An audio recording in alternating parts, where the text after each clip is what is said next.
باجماعت نماز کے بعد امام کے ساتھ ہاتھ اٹھا کر دعا کرنا صحیح ہے؟ اگر نہیں تو حوالہ بتائیں۔ حوالہ ہونے کا ہوتا ہے، نہ ہونے کا نہیں ہوتا۔ یاد رکھیے کہ حوالہ ہونے کا ہوتا ہے۔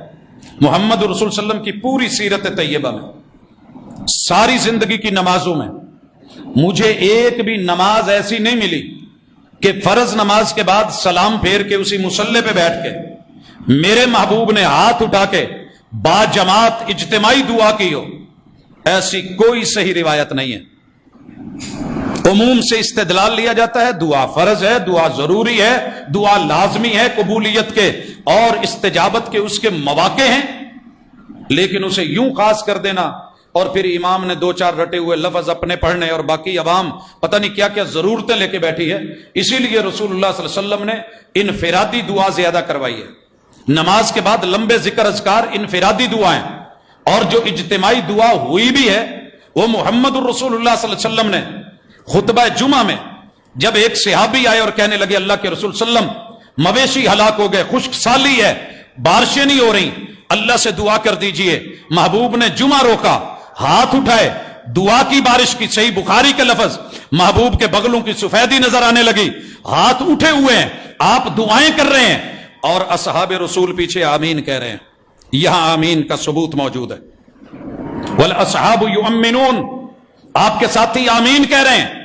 صحابی کہتے ہیں جب ہم آئے تو شدید دھوپ تھی، کڑاکے دار، نکلے تو آسمان پہ بادل تھے، اللہ نے بارش دی اور 7 دن لگاتار یہ بارش ہوتی رہی۔ حضرات، جو ثابت ہے بسم اللہ، جو نہیں ہے اس سے اجتناب بہتر۔ یہ دعا کا انکار نہیں ہے، یہ دعا کا انکار نہیں ہے، یہ اس کیفیت کا انکار ہے جو ہمارے اوپر مسلط ہوتی ہے، یہ ہم اپنے آپ پہ کرتے ہیں اور وقتی طور پہ جھٹکے دے کے ہاتھ منہ پہ پھیرے اور چلتے بنے، وگرنہ دعا کے لیے سدا ہاتھ اٹھانے یہ بھی ضروری نہیں۔ ہاتھ آداب میں شامل ہیں کہ اٹھائے جائیں۔ کوئی بندہ کہتا ہے دعا کرنے کی گنجائش موجود، رسول اللہ صلی اللہ علیہ وسلم نے کی، لیکن فرض نماز کے بعد ہی، اس کو آپ نے عادت نہیں بنایا۔ وگرنہ آپ کو پتا ہے جب ہم قیام میں آتے ہیں ہاتھ باندھتے ہیں تو ثنا بھی دعا ہے، کوئی یہاں باندھ رہا ہے، کوئی یہاں باندھ رہا ہے، کوئی چھوڑ رہا ہے، دعا ہے، فاتحہ دعا ہے، اس کے بعد جو صورتیں ملائی جاتی ہیں ان میں دعا ہے۔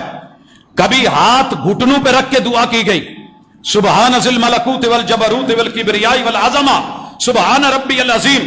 کبھی کھڑے ہو کے ربنا ولک الحمد حمدا کثیرا طیبا مبارکا فی، ہاتھ لٹکا کے یا باندھ کے دعا کی گئی۔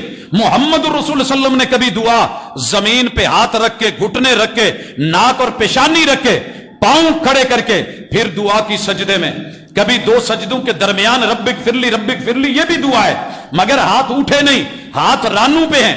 اور کبھی تشہد میں لمبی دعائیں ہیں، ہاتھ پھر رانوں پہ ہیں، انگلی اٹھی ہوئی ہے، تو سلام پھیرتے ہی کون سا اسپیشلی آرڈر آیا ہے کہ سبھی ہاتھ اٹھاؤ نہیں تو دعا کے من کرو؟ ایسی رسول صلی اللہ علیہ وسلم سے کوئی صحیح روایت ملتی تو ہمارا حوالہ ہوتا، لیکن نہیں ہے۔ اس لیے اللہ کا شکر ہے، کوشش کرتے ہیں انفرادی دعا، ذکر اذکار وہ کیے جائیں۔ اللہ میرے وطن عزیز کی حفاظت فرمائے۔